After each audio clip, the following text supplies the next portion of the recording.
11 to 7. We look forward to seeing you.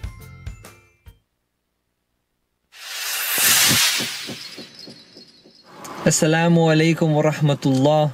Bismillahir Rahmanir Rahim. قال النبي صلى الله عليه وسلم من تمسك بسنتي عند فساد أمتي فله أجر 100 شهيد. This is Salaam Radio, Peterborough's Muslim community radio, broadcasting on 106.2 FM and online. Assalamu alaikum, my dear listeners. This is your very own Dr. Shabina Asad Qayyum for the Body, Health and Mind Show on Salaam Radio, Peterborough 102 FM. As usual, Assalamu alaikum, welcome. Peace be upon you, peace be upon all of you, my Muslim brothers and sisters, my Christian brothers and sisters, whatever religion you're from. If you're listening to my show within Peterborough, Assalamu alaikum, it's an absolute pleasure to speak to all of you today because this happens to be the favourite day of the week for me. And it's a pleasure coming back week after week just to bring you the best and the latest in what is healthcare and health advice. So, how have you all been? Have you all been well, healthy? What have you been getting up to in the summer holidays? I do feel that I ask this question quite a lot. It's been quite horrible and miserable today, I must say, and I've been seeing quite a lot of statuses on Facebook saying about how fed up everybody is because of the dark, horrible and damp weather.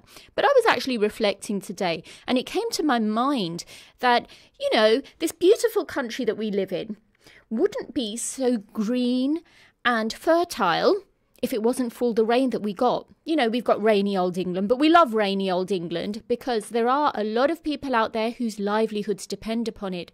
So it's very important to be grateful for what you have.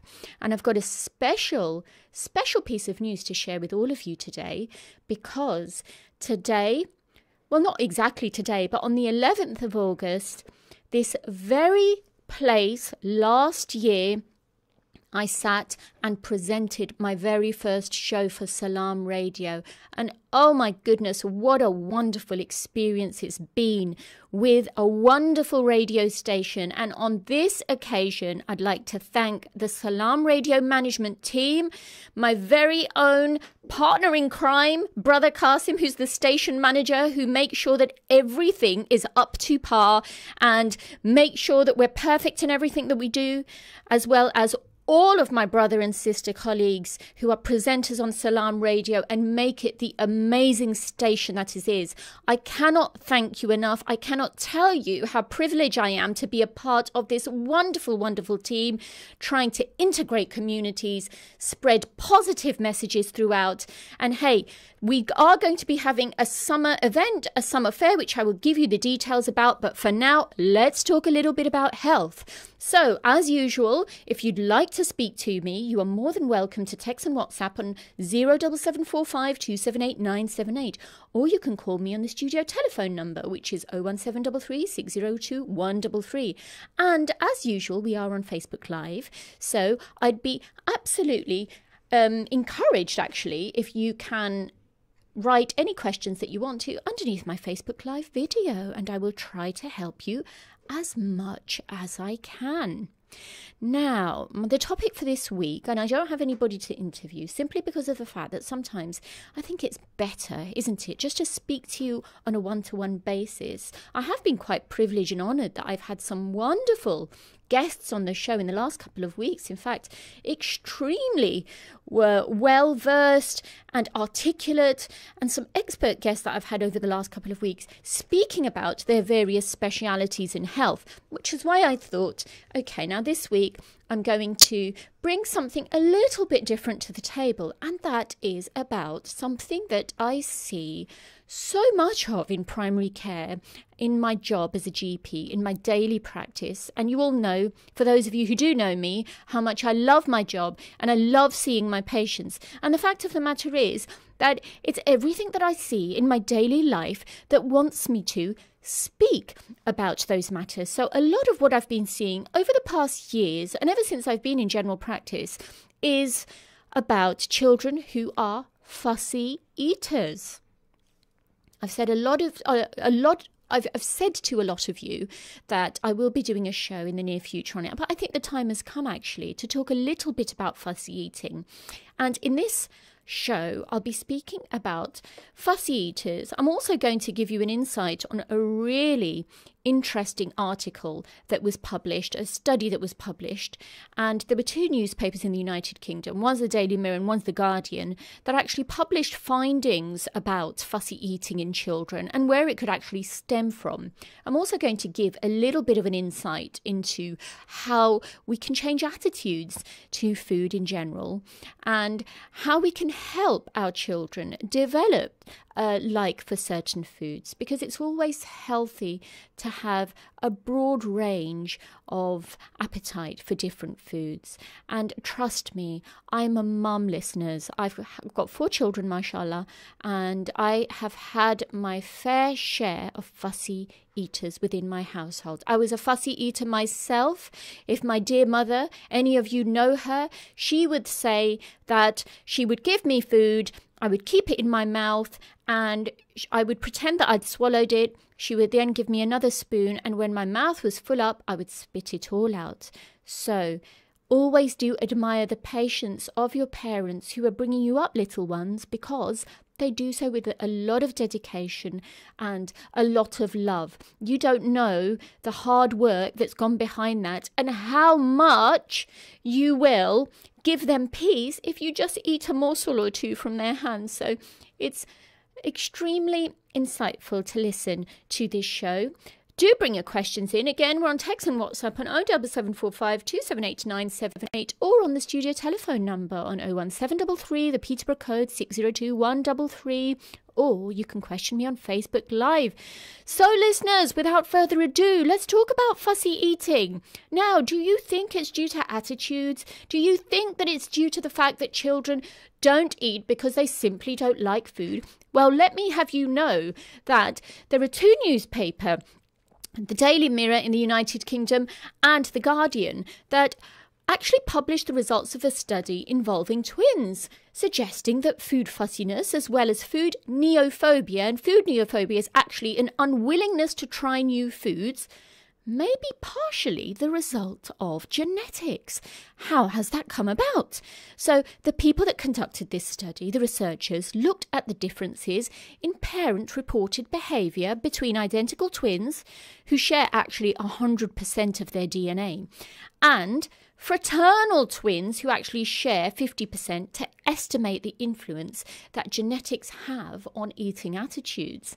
And they estimated, it's quite fascinating, the findings of this study are that they estimated that for food fussiness, 46% of cases may be down to genetic influences. So if you've got a mother or father who's particularly fussy, and in my case it was me, as far as my husband's concerned, I was told by my mother-in-law that yes, he was very fussy as well. So that gave rise to our 46% percentage of children that were very fussy when they would eat. They even are very fussy now.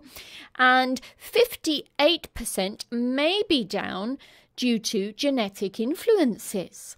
Now, another thing that they actually found in this study is that shared environmental influences, so these twins, if they had the same environment, were also found to play a role in their food fussiness, particularly the fact that the research found a strong genetic influence on both food fussiness and refusal to try new food might reassure parents who often feel judged or guilty for their child's fussy eating. So, however, because there is a strong tendency through genetics, children's behaviour can be changed. So what this study is trying to say, that don't feel guilty that you're doing anything wrong. It could be actually down to genetics. But despite there being a genetic tendency or link to this study, we can still try to change attitudes as well. Now, children who are fussy eaters are also likely to refuse new foods, with many environmental and genetic factors common to both behaviours. So sometimes you might be in a room, has a particular smell about it, it might put you off your food. 46 to 58% chance is that if you give birth to twins, They may also exhibit the same traits as being put off their food because of a particular smell in the room, just like you. Both food fussiness and food neophobia, which is an unwillingness to try new food, are heavily influenced by a child's genetic makeup at 16 months of age.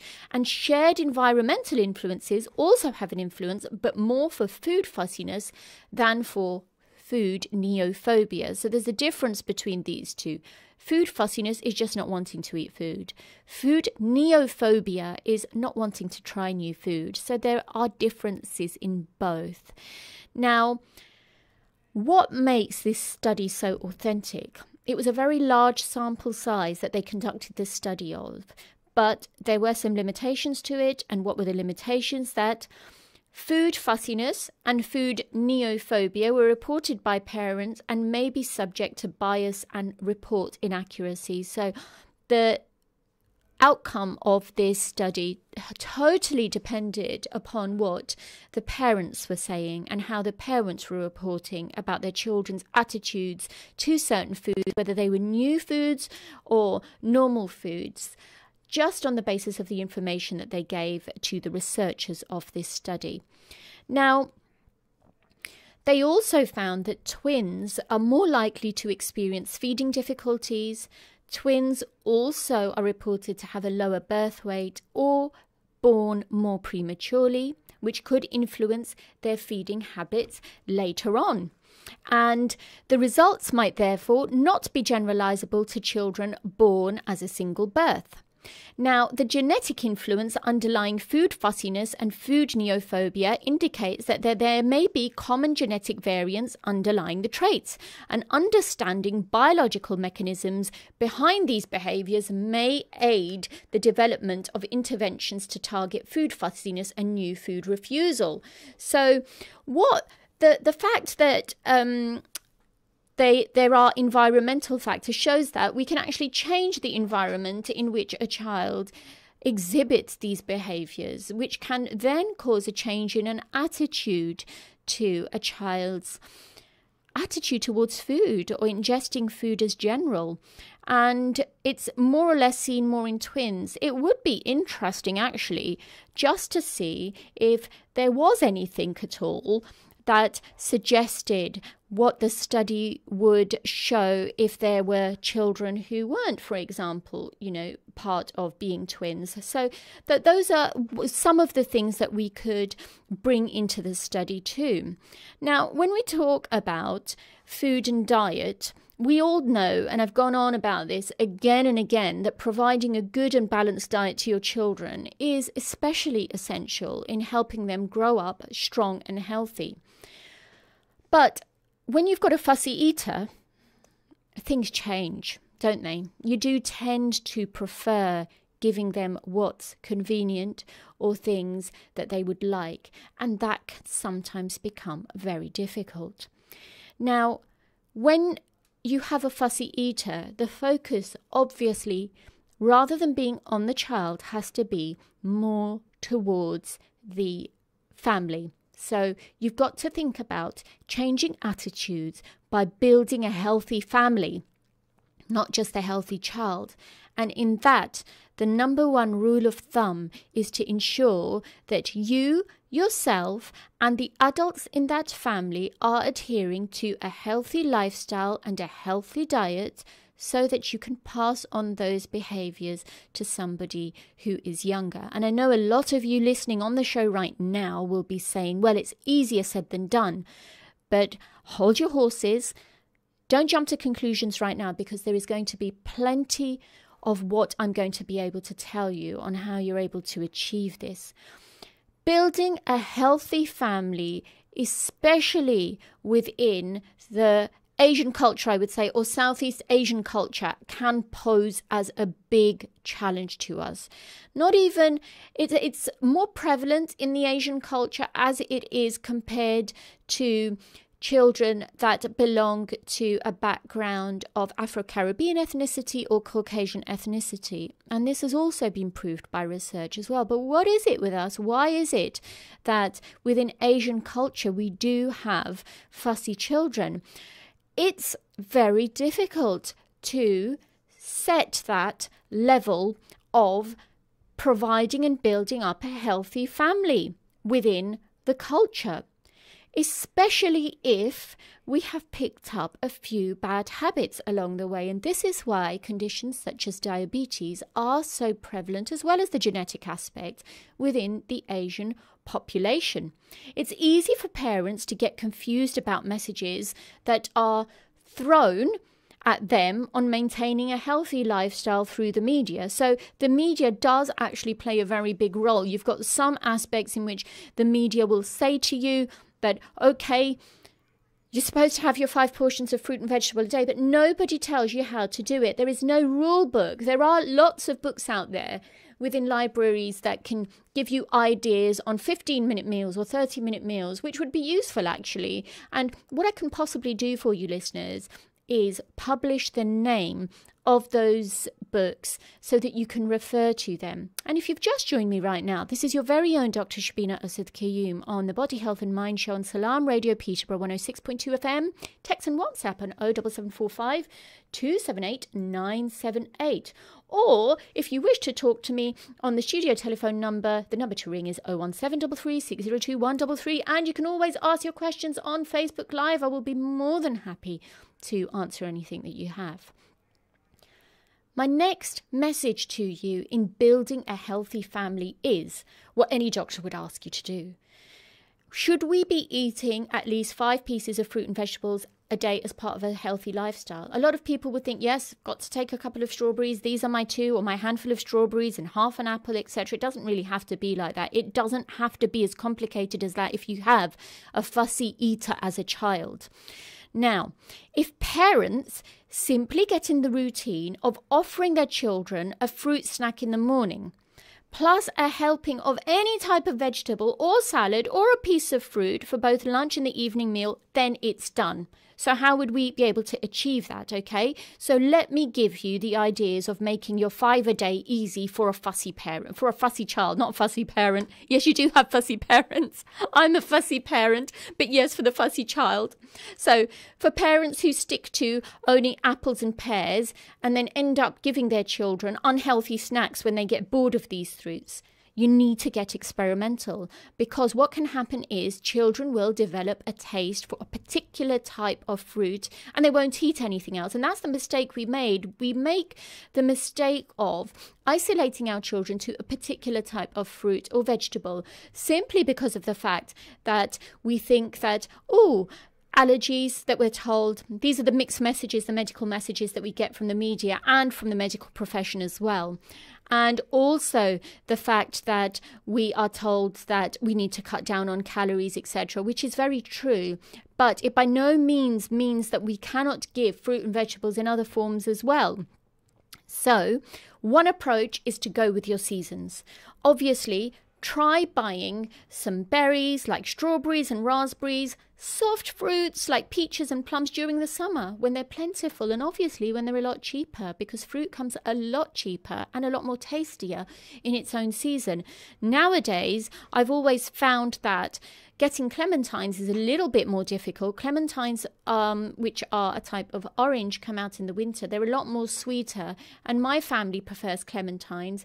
But then again, having said that, the alternative to that are Jaffa oranges, were a lot more plentiful in the summer. Strawberries, definitely, you'll get them a lot more sweeter, and plums, you will get them a lot more sweet. And you don't just have to offer your child a plum. You can just cut up pieces, especially if you've got a little toddler, and let them experiment. Put different bits of fruit in little saucers and let them experiment. Let them feel the texture. Let them take it to their mouth. Be there and supervise just in case of choking. But this is how they will learn. The human body is a wonderful thing, and little children are quite intelligent.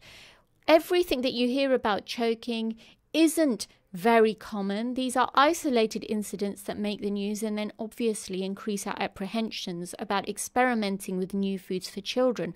But be guided by what you see. Make sure that they are big enough, the pieces that you cut, so that the child doesn't choke on them, for example.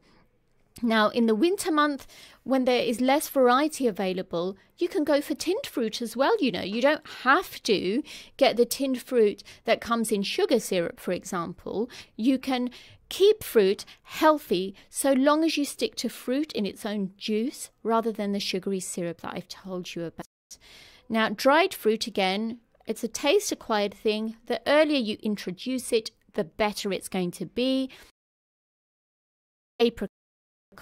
They are soft, they are juicy, they're easily chewable. And remember, when you get your child to chew on something, it develops their sense of chewing and processing food in a way that they can then swallow it and become digestible. I see a lot of patients with a phenomenon known as texture reversion, in which solid foods at a reasonable consistency isn't introduced early enough, and as a result, what happens when they are given anything that's thicker than, say, their regular cereal, then they start to choke on it or they start to vomit. That's because they're not used to it. So it's very important that we introduce softer solids from about 9 months onwards, but with a softer consistency, and always with an adult supervising to make sure they don't choke.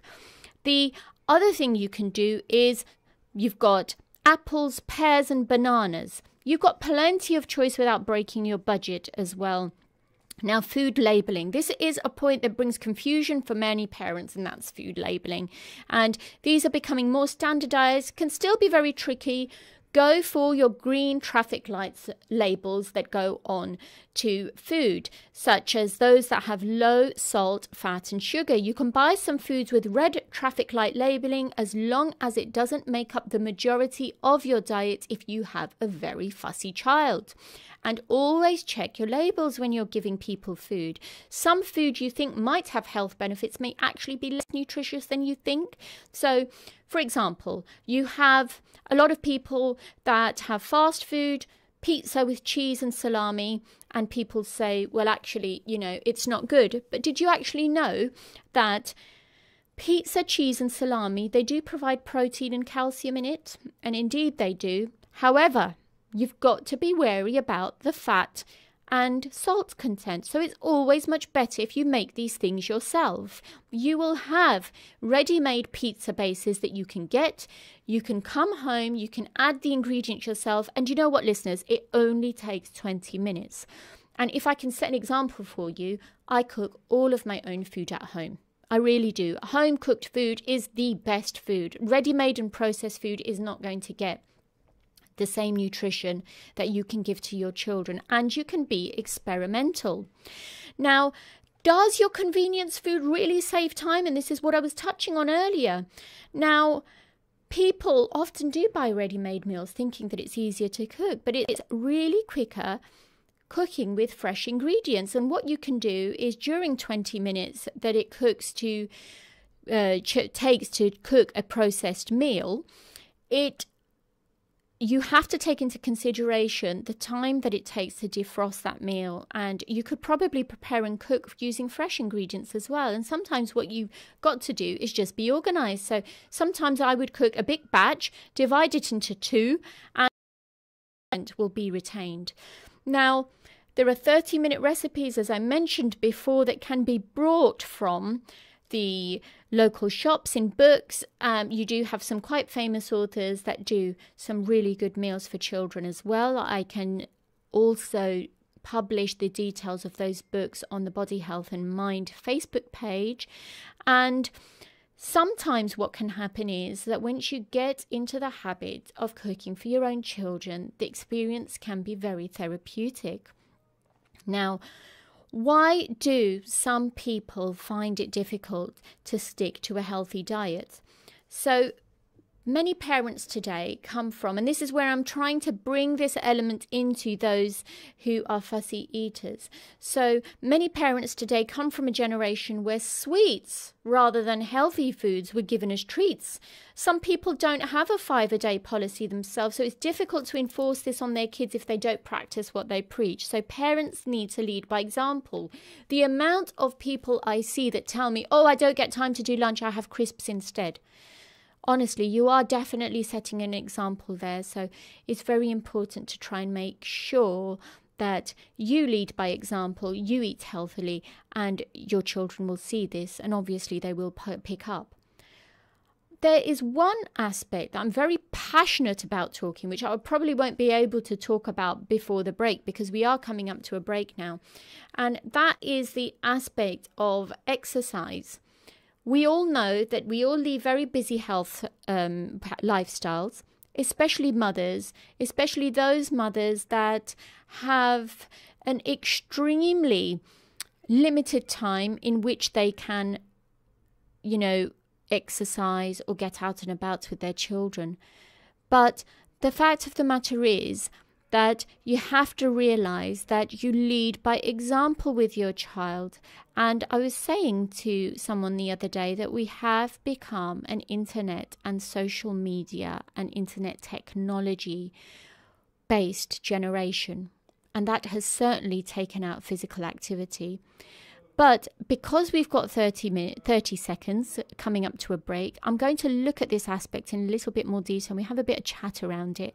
I'm sure that you'll find it insightful. Stay tuned. Don't go away.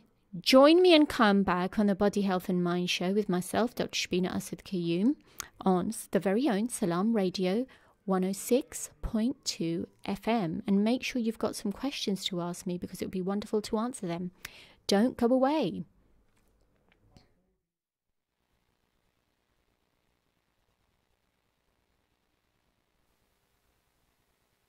Stay tuned to Salaam Radio after this short ad break. 1 in every 10 people live without access to safe, clean water. Let's give them a better choice than drinking either dirty water or no water at all. Together, we can turn this desperate situation around by delivering safe water solutions to the world's poorest people. Call 0161 225 0225 or visit humanappeal.org.uk. Please help Families Relief provide fresh meat this Eid to the needy in some of the poorest countries of the world. Our kabanis contain only fresh meat and will be provided to the needy in Pakistan, Bangladesh, Gaza, Syria and Africa. Sacrifice with an open heart and call the donation hotline on 0114 365 4454 or visit us at familiesrelief.org.uk and say yes to feeding the poor. Third world and developing countries are home to some of the most vulnerable children on the planet. Malnutrition, severe lack of medical aid and access to clean water are just some of the horrific challenges faced by orphans across Africa and Asia. Children of Adam, a Peterborough charity, need your help to bring aid to these orphans for just £25 a month. To sponsor an orphan or assist with other projects, please call 0300 321 0032 or visit www.childrenofadam.net. City Homes Estate Agents are your #1 independent family-owned agency in Peterborough. We offer a range of services including buying, selling, letting, mortgages and conveyancing. Why not call us today and find out for yourself why our customers return time and time again. We have a track record for achieving some of the highest prices in and around the area for our clients. With over 10 years of operating in the area, we are the experts in this market. Put us to the test today by calling 01733 348 677 and quote discount code RADIO for our exclusive rates for this promotion. City Homes, bringing people together for over 10 years. मेरा नाम आयशा है और मेरा ताल्लुक Kashmir orphans relief trust Mirpur से है। Court educational complex जरीकस मेरे ख्वाबों की जन्नत, जहां बेहतरीन देखभाल, आला तालीम, बेपनाह प्यार और मेहरबान शफकत हम सबको हासिल है। अब फेज 2 में 500 बच्चों और बच्चियों के लिए रिहाइशगाहें बन रही हैं और इसके लिए 9 करोड़ रुपए चाहिए। मुझे यकीन है आप मायूस नहीं करेंगे। Kashmir orphans relief trust 0300 123 774 court.org.uk. Feel like some great tasting chicken tonight? Great meal deals, wraps, burgers and sides. We've got it all at Chicken Palace.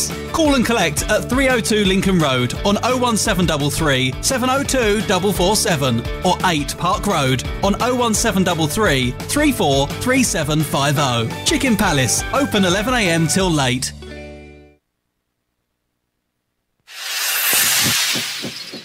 Bismillahir Rahmanir Rahim. قال النبي صلى الله عليه وسلم من سمت نجا. He who remains silent is successful. This is Salaam Radio, Peterborough's Muslim community radio, broadcasting on 106.2 FM and online. Assalamu alaikum, welcome back listeners. This is your very own Dr. Shabina Asad Qayyum for Salaam Radio, the Body Health and Mind Show, Peterborough's very own Muslim radio station, broadcasted on 106.2 FM and online. We are also on Facebook Live. The subject is talking about fussy eating, and if you want to have your say, text and WhatsApp on 07745 278 978, or you can call us on Peterborough's code 01733 602 133. Also, you can ask me questions on my Facebook Live video. Why not?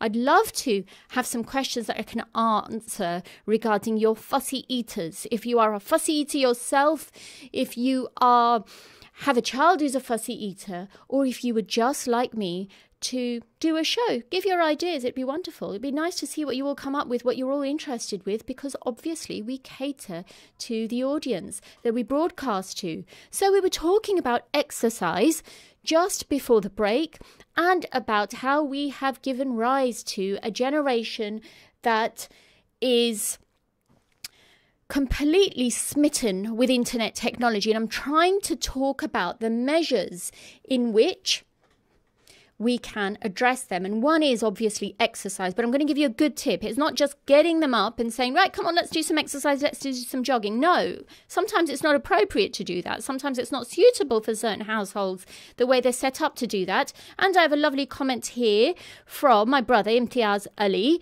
that this show is for my daughter. She is the fussiest. Well, Little Miss Ali, if you are listening, then I really hope that you can pick up some good tips. It's not all bad news, you know. It's not going to be a lecture for you, but there are some different things that you can do. And obviously, I'll give some more advice to you on the Body, Health and Mind show as well. So, young Miss Ali, if you are listening to me, this show is for you as well. So we've already spoken about attitudes to eating, trying to change the environment. You know, some people are put off with smells in a certain room, for example, and can't eat it. Some people look at food in terms of texture and think, oh, I can't eat it.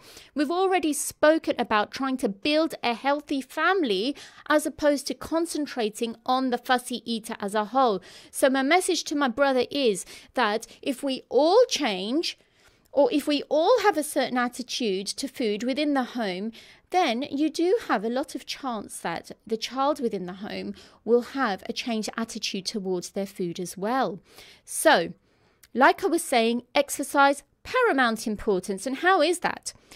Now, we've got to educate each individual person about what type of exercise is suitable for them. So like I say, we have given rise to an internet generation. Wherever you go, wherever you see, you have little children who know how to operate an iPhone at the age of 1.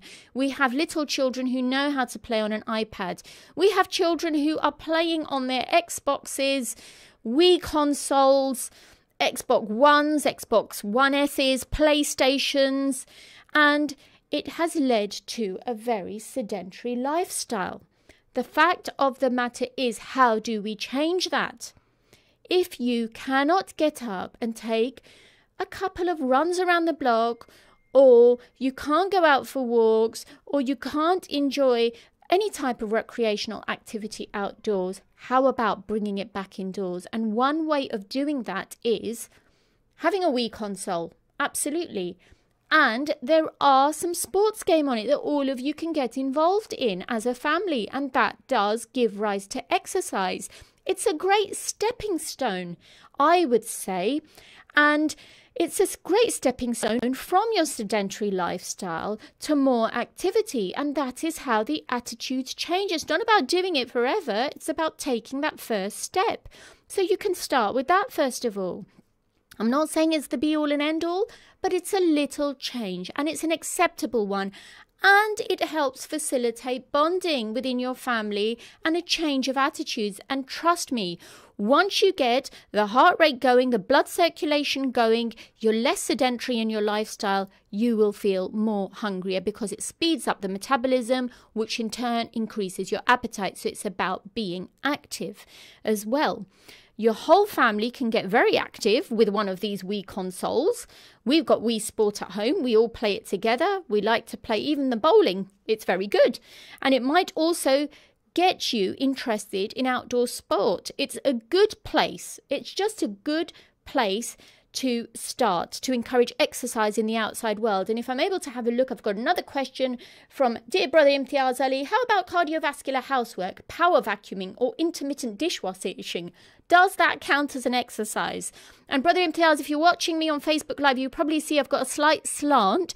Absolutely, power vacuuming, both for my brothers and for my sisters. Wonderful form of exercise, and I know how fit my kind brother is. So absolutely, I completely agree with you. Power vacuuming, running up and down the stairs as well, doing those rounds too. Dishwashing, probably not so much because it doesn't work on the lower aspects or the muscles of your body. But certainly, yes, get the kids to tidy the rooms up. Get them under the beds to pull out all those socks and things. Like my sons, they usually chuck their dirty laundry underneath the beds. I know I'm divulging this, but hopefully they'll be listening and they'll be able to change the attitude. It is about getting up and making that change. So cardiovascular housework, absolutely, but it has to be done in a structured manner. So give it half an hour every day, for example. We're just talking about changing attitudes and starting a routine. So I hope that's answered your question, Brother Imtiaz. Thank you very much for that wonderful question. Now, other simple changes to build up a healthier family. You can simply walk to the supermarket rather than driving. Use what you do already, such as, like Brother Imtiaz has said, caring for pets or housework or walking the dog. You know, we do have a lot of families who have dogs now. Take it in turns to walk that dog. Honestly, it will do you some good. And biking as well, using what you have that's readily available, getting your children to take responsibility and ownership as well, which is very important. And most of all, please don't chastise children, praise them for every single thing that they do. They will then be encouraged to do more, and this starts what you call a positive cycle. So please do initiate that in them, simply because of the fact that children have got developing brains and they thrive on positivity and they look up to you and they depend upon you for it too. So please make sure that you reinforce that positivity. And although those parents that work, for example, it's difficult for you to supervise your children, I know that, but leaving a list of chores for them and suggested activities that parents expect to be completed when they return home is one way of keeping tabs and ensuring that they are indeed keeping active and having a healthy lifestyle. So this is just sort of background stepping stone and research. Now, I think I've got a caller coming in. I'm just going to take it.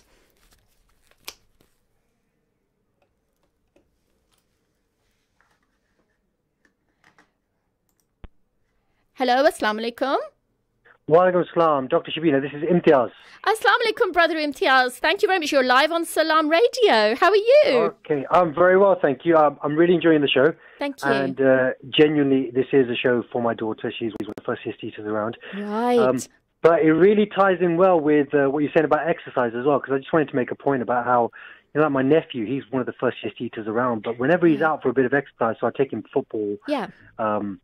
And after he's done a bit of training, his body's actually craving the food. Yes. So he's a lot less fussy after he's had a good bout of exercise, and he'll genuinely try a little bit of everything after that. Yeah, which is brilliant, isn't it? So you can see how it actually changes our attitudes and behaviours. So, and I know how sporty you are. It's our very own brother Imtiaz, listeners, who is one of the presenters on Salaam Radio. Wonderful show, sports show that he presents on a Sunday. And, you know, your input has become very valuable because part of reinforcing a change in attitude is to make sure that this sedentary lifestyle we've all become accustomed to via the internet and via these sort of devices that we all have, just sort of, you know, slows our metabolism down. And the actual fact that you are taking the prerogative to make sure that your nephew's a little bit more engaged with exercise and keeping fit shows how the change that it can bring about as well. So do you think we need a similar plan for your daughter as well, Brother Imtiaz? Oh, I'm already on that. She's just come back from boxing, and I'm getting her to train for a 10K. So she's struggling at the moment. But no, you have to. I mean, it's things like, I mean, you know what you said about things like smells and textures and things like that. I think that's very important because there's foods that we as a family that she avoids, things like hummus or olives or mushrooms. So it's very, very specific in terms of what she dislikes. You can hear her in the background. I can hear exactly. the retching in the background.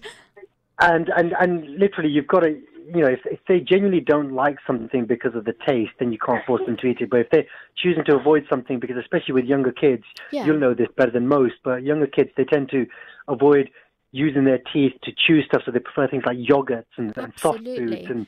And you know how if their teeth don't develop, their speech doesn't develop, and then they develop speaking deficiency as well. So it is very important for parents to actually take a strict line there, and don't just spoil your children. You know, ensure that they do get a well-rounded. Oh, that's such a wonderful. That is such a wonderful piece of advice, Brother Imtiaz. This is why, in the first part of my show, I did emphasise on trying to introduce things like, you know, soft apricots. When they're about 9 to 10 months, let them have a chew, let them experiment, put little bits of food in front of them when they don't have that development of their brain to appreciate that something looks gross, so we're not going to eat it. For example, I can never get my kids to eat rice pudding. They look at it and they think, oh my God, I can't, you know, they start retching. But if I had tried that earlier on when they were children, when they weren't able to appreciate the look of food, looks gloopy and nasty, then maybe I would have had a different set of children today. So absolutely. And, you know, I really appreciate your input on the show, Brother Imtiaz. Allah bless you. Not a problem. Thanks for taking the call, and we'll listen to the rest of your show. Oh, thank you very much. Take care now. Cheers. Salaam alaikum. Salaam alaikum. That was our very own Brother Imtiaz, who called in and put in a very pertinent point about how activity can influence the metabolism, which in turn helps with appetite and can curb to some extent the attitude of some fussy eaters.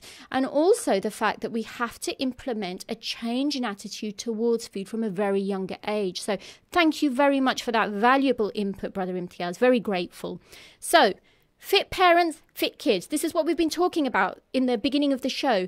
Seeing your parents exercise is also likely to encourage young people to pick up good habits. And if you find it difficult to fit in exercise during the week, if you've got a busy week and you're working, which is obvious, try something that involves the whole family, like going for bike rides. We've got beautiful Rutland Waters, which a lot of people go for family bike rides. And there is no time better than now to try and take that. I know the weather's a little bit murky, but sometimes you have to brave the elements and become resilient. It's all about accepting and embracing change and being resilient to the environment. So that is one thing. Now I'm going to speak about a very important topic known as spoiling children. So giving them treats, takeaways and health. Now trust me, listeners, I have seen within the community, and I'll be very open about this, that children will come back from school, 11 years and above, and their mum gives them sort of £1, £2 and say, go and get some fish and chips from around the corner, or go and get some roast chicken, go to whatever, you know, fried chicken, because it's easy.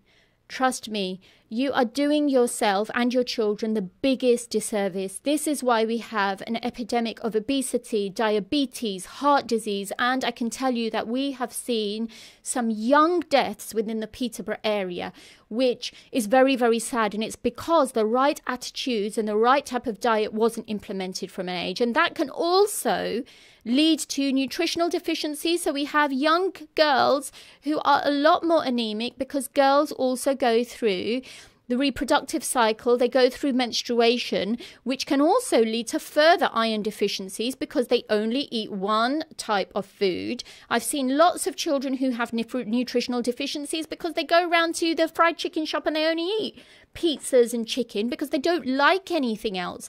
It is wrong. It is about trying to change your outlook, because you will age faster than you think. You will start suffering from diseases faster than you think. And it will be very difficult then, because when you are once put on medication, you usually stay on medication for life as well. So apart from that, we're just having a look again to see if there are any. I have a question here from a sister, Nigad Aslam. Salam, Dr. Qayyum. Please could you give Isa Aslam a shout out as he puts his drops in and he's listening to you now. So this is a young boy that I know. He's ever so beautiful. He really is. Isa Aslam, if you are listening, this is Dr. Qayyum, and please put your drops in. The fact of the matter is, you know they're going to do you good, and if they don't, then obviously you know what's going to happen. You'll have to make a trip to the surgery to see those nasty doctors, won't you? So please put those drops in. We are on the community radio station of Salaam Radio. So everybody's going to be, everybody joins me in saying, hello, Assalamu alaikum, Isa Aslam. You're a very special boy and we know that you're very good, and you'll have those eardrops in. And I hope that's made him happy as well. Now, when it comes to spoiling your children, giving them unwanted treats, you pick up some sweets from the supermarket because your child stood in the alley and they say that they want that. And they start making a din, and it is ever so easy to just give them what they want. The problem is that always saying yes can give rise to unwanted consequences. So how do you get the balance right? How do you offer treats, rewards, incentives and love without spoiling your children? That's a very pertinent question, I think. Most new parents set out with good intentions for their little one's health. They really have been. But trust me, I have also heard of parents that will go before school and their child has a bottle of Lucozade and a chocolate bar in their hand. Completely wrong. The fact of the matter is, you cannot do that with your own child. You can give rise to all sorts of health problems with them.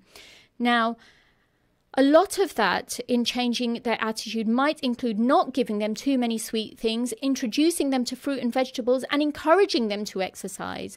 All this is well and good, but actually putting your perfect parenting skills into practice as your child gets older and more demanding is a lot more harder. Like I say, it's easier said than done. A lot of you could say that you might not be able to implement those. What's Dr. Qayyum talking about? It's easy for her to say all of that, but it's not. It's not easy, and I understand that. Now, the fact of the matter is that sometimes we do it out of guilt. We don't give them the time and attention. We give them sweets and chocolate, and they're also dished out because we feel guilty for not giving them enough time and attention. That's also wrong. We also bribe children to behave. Oh, if you're a good boy, I'm going to get you a lollipop. Or if you go and you see the doctor, I'll give you a sweet or a chocolate. Or when we go out, if he will give you a sweet or a chocolate. I also have little chocolates in my drawer that I give to some patients. But honestly, after I have been preparing for this show, I'm going to have a change in attitude and try and take something healthy instead. I promise you. And sometimes you might, when you've got a child or a toddler throwing a tantrum, you might just spare your embarrassment by giving them what they want. But your child's going to start to get used to all of this and overindulge in the sweet stuff, which obviously has its health implications. So, although you know how important it is to teach your child healthy habits and behaviour, it can still be difficult to make the right choices. And I sympathise with you all, because we are in a world filled with fast food and sweets. But it is never too late to change. You've seen the example of a very dear brother Imtiaz who is bringing the change into his house with his teenage nephew, with his daughter as well. And if he can do it, we can all do it, okay? And if he can do it, then I'm going to do it too. And if I can do it, then you can all do it. So let's not try to make excuses. Let's say that we are going to give rise to a healthy next generation in Peterborough, the United Kingdom, and the world. In fact, all of you that are listening to the Body, Health and Mind show, I am one with you on this, and I will help you. If you need any guidance, do it. Message me on the Body, Health and Mind page. I'll be more than happy to give you some advice about it. So you're going to be asking, she's given us all this advice. What do we do about fussy eaters? And don't worry, listeners, because I've got some tips. I've got some tips in point form that I'm going to give you. So if you want a pen and paper ready, we can put all of those points down. So try replacing your unhealthy snacks with ones you don't mind them eating, like fruit, like oatcakes as well. Yes, you can. And if they don't like them because they're dry and they're not sweet, you can try putting a little bit of honey on them, with a sort of a slither of honey, and that would be healthy for them. Or even breadsticks as well. Try it. It might not taste of anything, but at least they can munch on them. They're about as crunchy as crisps are. Don't cut out bad snacks completely. And honestly, this is me saying this to you. And I'm telling you that I have used this evidence. It's been backed from Great Ormond Street Hospital. So the expertise is there. And I really have research on these tips that I'm giving you. So please don't think that it's sort of personal advice that I'm giving you. It is all backed with research and authentic advice from dietitians. Okay. And they have links to the Great Ormond Street Hospital, which is why it's coming to you now. Don't cut out your bad snacks completely, but offer them occasionally. Why not? Sometimes, honestly, when we have chicken pulao at home, I say to my husband, oh, I just feel like having a glass of Coke with this. Wouldn't it be absolute heaven? Have that little bit of glass of Coke. It doesn't matter, all right? We are just talking about trying to change attitudes. Little, not too often, but rarely. But don't cut them out completely as well. Now, offer pure fruit juice instead of fizzy drinks like cola. 1 glass a day because of the sugar content. And the fruit juice does count towards their 5 a day and will help satisfy their cravings for sweet things. Encourage your child to drink lots of water rather than fizzy drinks. Speak to children who spoil your children, such as grandma and grandpa. Try suggesting they stock up on healthy treats to give the kids instead. So, for example, when my children go to London, my dad always says to me, oh, you're turning these children into whatever, these health fads. Give them everything. They're skinny, they're underweight because of you. And even you're underweight. This is what my dad says to me right now. He says, I'd give them anything. They can eat anything and everything. And I'm probably going to get told off when I get home. I'd expect a call from my dear dad, who I love dearly. And the fact of the matter is that do encourage your elders as well to stock up on healthy snacks. There's so much available in the market as well. If you find the supermarket a challenge and often resort to handing out treats to keep your children busy, stop. Instead, why don't you involve them in the shopping list as well? Some of us don't have time, but honestly, rather than trying to console a toddler for minutes that can go into hours, try and get them involved in the shopping. Give them a list of healthy snacks to find on the shelves with the promise that they can eat one at the end of the trip. Substitute your chocolate and sweets with sweet fruits like bananas or strawberries. Honestly, start early, start at a young age. Stop offering sweets as a reward for good behaviour. Try using stickers or little toys instead. Honestly, it will work better. You could also change the treat itself so it becomes something like an activity or the promise of a day out. So this is what we're trying to talk about in setting up a healthy examples. And one of the best ways to encourage your child to lead a healthy lifestyle is honestly to choose healthier foods earlier on. And it works best if you do it when your child is young. But again, like I say, don't lose heart if you're listening to this show now. It is never, ever too late to make a change. As long as you are consistent with that change, sometimes it's painstaking, sometimes it'll take 3 months, sometimes it'll take 4 months, sometimes it can take a year. But keep consistent to it as well. Now, when we talk about takeaways and junk food, sometimes I've seen some people that like to order Indian or Chinese takeaways. We are guilty about that sometimes, you can get tired after a very long day at work. And sometimes you can have your Friday night takeaways, or you can take your children out for fried chicken on Saturdays and you order popcorn. Or when you go to the cinema, you can get the pick and mix as well. And sometimes when you stop off at the petrol station, your kids will say, can you get us a chocolate on the way in? The fact of the matter is, don't stop that behaviour, okay? And we need to give our kids treat. It's easy to pick up convenience foods, bag of crisps. I've been guilty of that sometimes on my busy days at work. Bag of crisps, packet of biscuits, bar of chocolate. It's just easy to buy, isn't it? You don't want to be looking for anything healthy. So it is difficult. But high fat, high salt, high sugar foods should not be the first choice all the time. So go shopping, create your own tasty treat in your own home. So if I'm going to give you some example of healthy snacks before we go, try some whole grain pita bread filled with hummus and some cherry tomatoes to give it a bit of a sweet touch. You can put cheese spread on unsalted oat cakes and with cucumber slices. Chopped up fruits, like I've said. We can have sticks of carrot, sticks of pepper and celery. Celery is not so popular with children, I know, but you can use it with a tomato salsa dip.